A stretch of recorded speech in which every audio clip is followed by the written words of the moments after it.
what the president was doing, he had made an agreement, it appeared, according to the reports that I was getting, with Republican leaders in Mar-a-Lago. We know that Senator Lindsey Graham had flown down there. Other members of the leadership on the GOP side had flown down there to meet with the president. So they met with the president to make this deal. It was a deal that he would pass the stimulus package of $600, but that he would also then want to increase the amount of stimulus checks at $2,000 per person,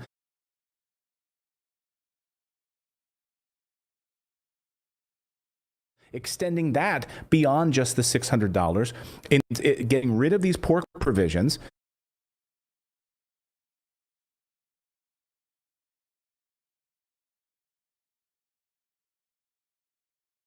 taking all of these things out of the current bill. So it was like, well, wait a minute, you're signing this bill, but then you're also asking them to pass an additional bill that redlines a whole bunch of things you didn't like in the previous bill. Okay, so let's get into this, because it's kind of a mess. But we need to do a little bit of a history lesson here. So what the president is actually doing is a rescission process. And John Dickerson from CBS's Face the Nation, a great reporter, John Dickerson, asked this question about this process. And he said it succinctly: I will send back to Congress a redlined version, item by item, accompanied by the formal rescission request. It's been a while since the Hill was my beat, but is this a thing? From a former president with less than a month on the clock. To which a number of people responded. A number of longtime political reporters said, no, it's not a thing. It's not a thing. To which John responded, which I think is interesting. He says, this is why I was asking. Because with this process, this ICA process, if Congress doesn't act in 45 days, the president's proposal expires and the executive branch must spend the money as prescribed. Okay, so here's your little history lesson here. Don't let your eyes glaze over. This is an important part of this entire process. So rescissions, that's what this is all about. He's signing the bill with red lines. Remember, like you were in elementary school and your teacher took out the red marker and wrote across all of this things that they didn't like about your essay, or you got this wrong? I had a lot of those growing up. And so it would send it back to your desk, and that's why you got a C+ instead of an A, because there's all these red lines. Well, that's exactly what the president is doing. Among the items that he's asking to have removed is this Section 230, which is this big power for tech companies, basically. There's a number of other pork provisions in there, and he wants the spending bill increased so that Americans would receive more in stimulus checks. Now, we haven't seen his redlined version of this yet. Presumably only Republicans or only members of the Congress have seen this redline version.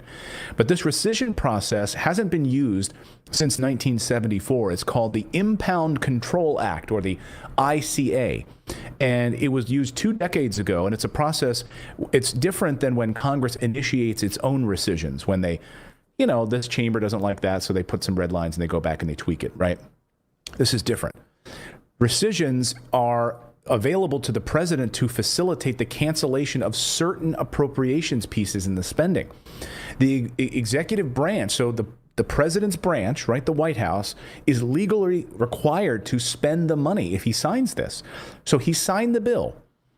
He has 45 days to spend this money now if they don't overturn these red lines. So it's really confusing, because how much of this will now be doled out based on him waiting on Congress to overturn these red lines? They have 45 days to do that. Congress does. And if they don't, it basically goes back to the executive branch and the Treasury Department. They have got to spend the money.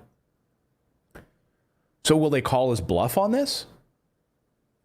Will Republicans say, hey, you've only got a few days left in office.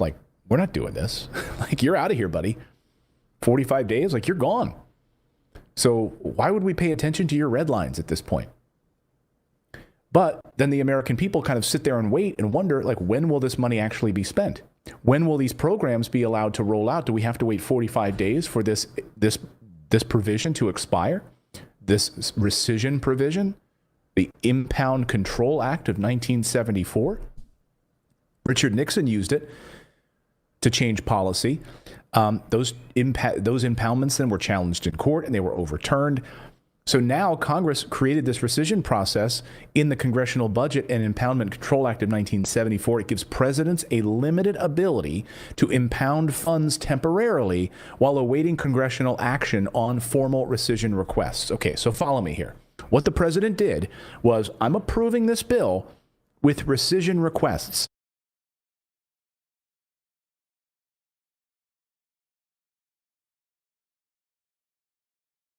Now I'm sending it back to you, Republicans, with my red lines. Remove this pork.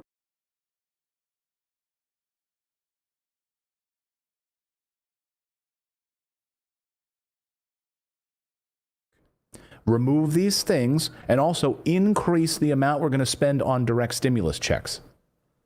Don't vote against that piece of it. So basically, the president submits a formal message, which he did last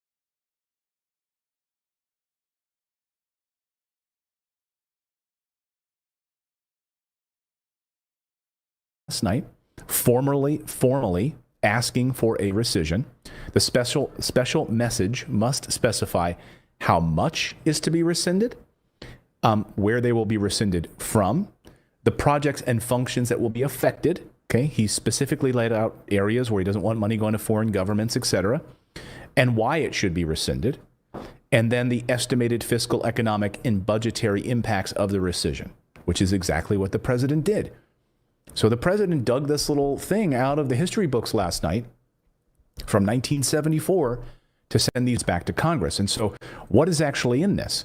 Well, if we go through what's actually in this process, here is what the president called for last night in his rescission process.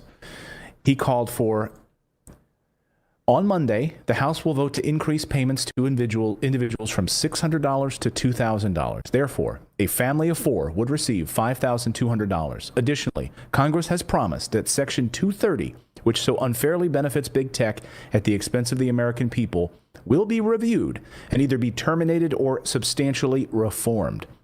Likewise, the House and Senate have agreed to focus strongly on a substantial voter fraud which took place in November 3rd election. The Senate will start the process for a vote that increases checks to $2,000. It will repeal Section 230 and starts an investigation into voter fraud. Big tech must not get protections in Section 230. Voter fraud must be fixed. Much more money is coming. I will never give up my fight for the American people. So that is the president's rescission requests last night.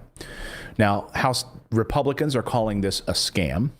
Republicans are calling this a scam. GOP lawmakers are calling this election fraud allegation a scam. Specifically, Adam Kinzinger of Illinois, he called on President Trump and his allies to drop their push to overturn the results of 2020 election. And he said it was a scam, the process. He spoke with Dana Bash. He says, they're getting retweets, they're getting followers, they're raising money off of this scam. He said, it is a scam. It's going to disappoint the people who think this election was stolen. It was not. But instead of being upset with the people who led them on this grifting scam, they're going to somehow try to convince these people that it was. And then he's going to say, all of these people who don't want this are rhinos in Congress. We have to follow the Constitution. I'm sorry if the outcome is not what you wanted, Mr. President. He also plans to overturn the president's veto, or the veto of the Defense Authorization Act, Adam Kinzinger. He's not happy about this. He spoke with Dana Bash on this very question and this overall scam. Even though they supported the bill the first time. My question to you is, do you think the votes are there to override the president's veto on this multi-billion-dollar?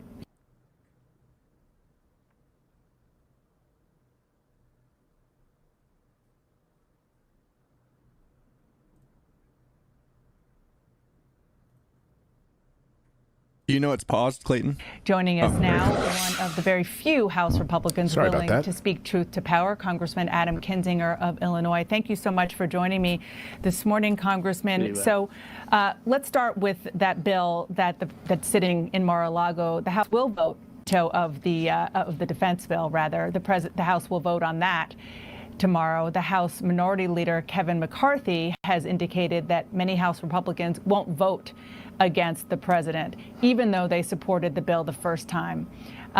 my question to you is, do you think the votes are there to override the president's veto on this really bipartisan defense bill?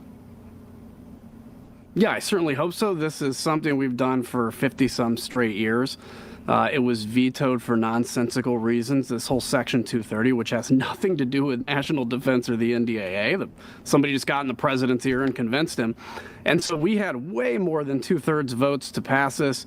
I don't understand. I could not justify if I voted for this bill and then voted to sustain the president's veto instead of override it. I do not know how you justify that besides saying, I'm just going to do what the president wants. This is a great bill. This goes after China, Russia. It does a lot to shore up our cyber, which, as we've seen, are extremely vulnerable. To sustain the president's veto after you voted for this bill, I just don't understand. You don't understand, but are you confident that enough of your fellow Republicans will have the same mindset? I hope so. I don't want to say I'm confident because it's just we're in such a time that I just have no idea right now. But, we passed with a significant amount of votes. There is some flex to lose some people that voted for it that don't vote to override the veto. That would be a tough one for me to explain. I just don't know how you do it. So hopefully. So I don't know how you do it. They're planning to veto that. It would be the first veto, override of a presidential veto in President Trump's term. So it's a big move from Congress to do that because they, of course, all want all of their military-industrial complex money to be going out where it should be, to all of those defense contractors. So I love how they couch it as like they're standing up for the American people and safety and patriotism and all of this. And it's just filled with absolute pork.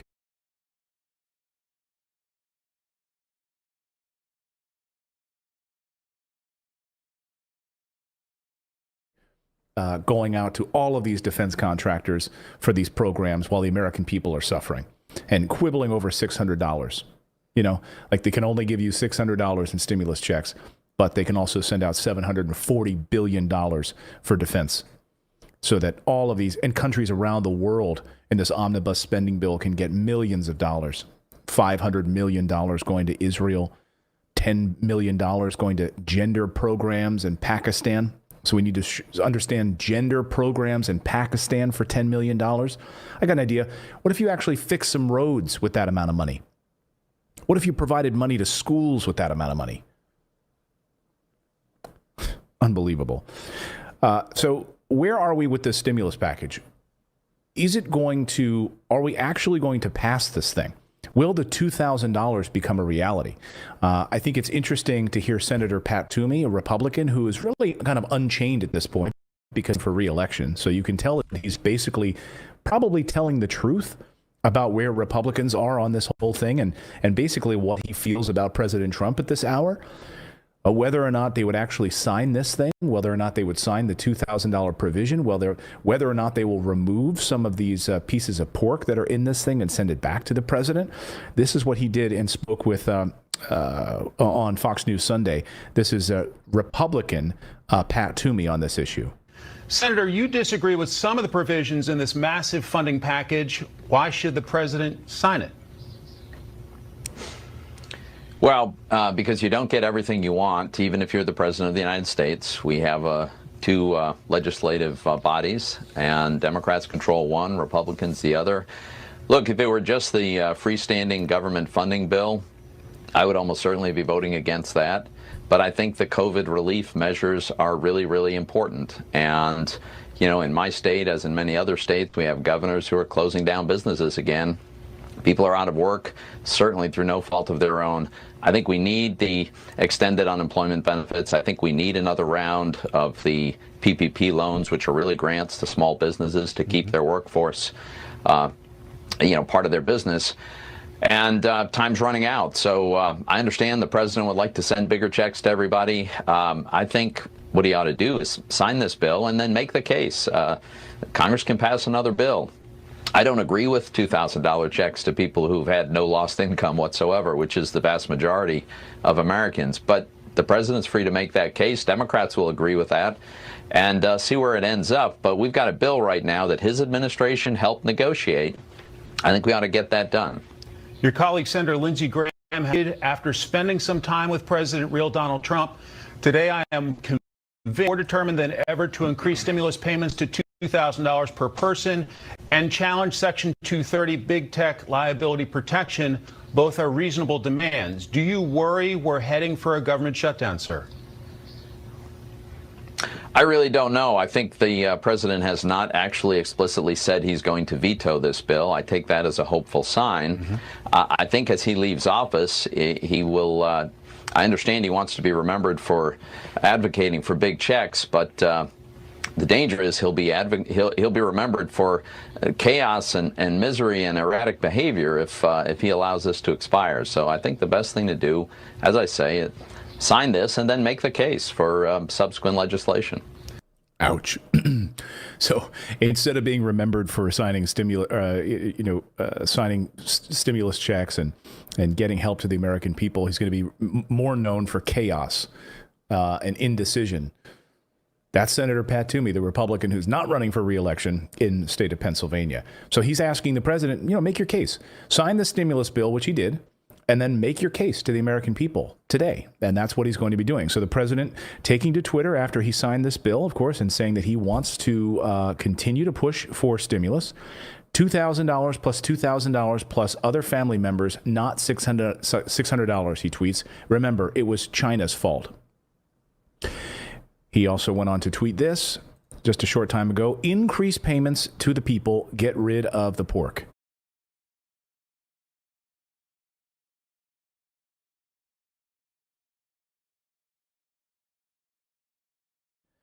That's what he's calling on Congress to do. So this is firmly in Congress's hands. And the question is whether or not Mitch McConnell in the Senate will allow this to come to a vote. And I believe that that's part of the negotiation that he had last night, which is that I will sign this bill if you agree to bring it to a vote in the Senate. And then he can go and use the bully pulpit. He's heading down to Georgia today for Kelly Loeffler and David Perdue, the senators there that are embattled and hoping to win on January 5th. And so he, in that runoff race, he will be at the podium using a microphone. He will be bashing Republicans, calling on them to pass larger stimulus packages, larger stimulus money, and that will put all of these members of Congress on notice. They will be in their chambers hearing from their constituents to pass these larger checks, either in a standalone bill or as part of these red line items in the current bill, and to send it back to the president with these amendments and actually get it passed. Again, Kelly Loeffler and David Perdue need that in order for them to win down there. They need stimulus checks to be going out. But there's a huge problem with this delay. So let's get into this delay and when you can actually see stimulus checks. So right now, according to the latest reports on these, who's eligible, number one is that the pandemic recovery bill includes direct payments of $600 to eligible adults plus $600 per child dependents, not adult dependents. Very, very important. While the adult benefit is half the size of the first stimulus check, the amount earmarked for qualifying dependents was raised by $100. So a family of four could receive $2,400. Now, those qualifying with a maximum stimulus payment include individuals earning up to $75,000 in adjusted gross income or $112,000 for a head of household and $150,000 as a married couple filing jointly. So those are the caps. Payments are reduced at the same rate as the CARES Act. So for every $100 earned over those income thresholds, payments then are docked $5. However, the adjusted gross income caps are lower this time. Now, individuals with $87,000 in income, this is important, and married couples who file jointly earning $174,000 will not receive any payment. Therefore, fewer people will qualify for payments and for those who did receive a check. I just want to take umbrage with what Senator Pat Toomey there had to say about these stimulus checks. They're not targeted to people, that people that would be receiving $2,000 checks. It is targeted. I mean, if you're making under $75,000 and you've had hours cut and you have not technically lost your employment status, but you have lost everything else, this is an important piece of legislation to be able to pay to make sure that you're receiving these $2,000 checks. Like, that is targeted. Yes, okay, making over $300,000 or this additional amount of money or $200,000 or whatever, on and on and on, should not be receiving stimulus checks. But we should do exactly what Canada has done. We should do exactly what these other countries have done and subsidizing these wages. And people also forget that, yes, Pat Toomey, you're talking about, people, they haven't, lost their job. They probably had hours cut. They still have to pay for their medicines. They probably have now had one of the parents had to stay home permanently to take care of their kids who are in virtual schooling. They have not been able to provide childcare for their family. So they're spending money right now that they don't have, or they're taking money out of savings. So I love when these Republicans get on their high horse and they're saying this is not targeted. You don't understand what targeted is then. Just because it's not specifically means tested based on how much pain you're currently in, it is targeted in that these people have had hours reduced and it doesn't show up on paper, and the pain doesn't necessarily show up on paper for you, you fancy pants Republicans. And by the way, you fancy pants Democrats, Senator Warner, Senator Joe Manchin of West Virginia. You can ride in on your high Democratic horse and don't think that stimulus checks actually help people because you're bought and sold by big donors who are telling you to pass these other things to make sure that big businesses are taken care of. By the way, do you know that the state with the most, the word stimulus is trending more in one state than any other state right now because people are in pain? Can you guys in the chat tell me which state you think is searching for stimulus and stimulus-related checks because they're suffering more than any other state? Let me know in the chat. David, interrupt me when we get some good answers here on that. Okay.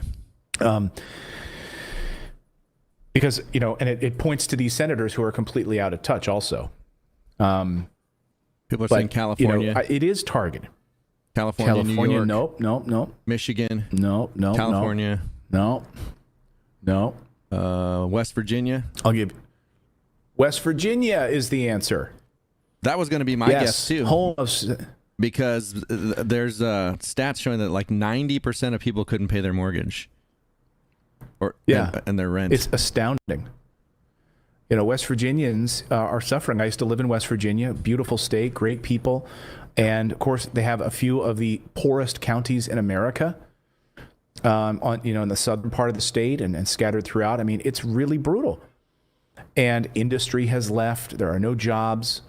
And so people in West Virginia are searching for stimulus. And Senator Joe Manchin, Democrat, wasn't interested in stimulus checks. He was interested in these like paltry $600 stimulus checks. And actually, he wasn't even really concerned about stimulus checks, like Senator Mark Warner, who also wasn't interested in stimulus checks, a Democrat. Because I don't think we should just be sending out checks to people that's not targeted.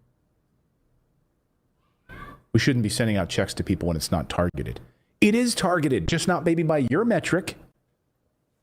First in line will likely be those who have already had their direct payment information on file with the IRS. So how many of you watching right now, let me know in the chat, already have your direct deposit information on file with the IRS?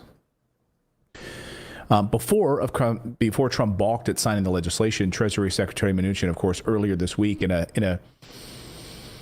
tweet or an interview that has now not aged well, Mnuchin said, "We can get your checks out as early as next week."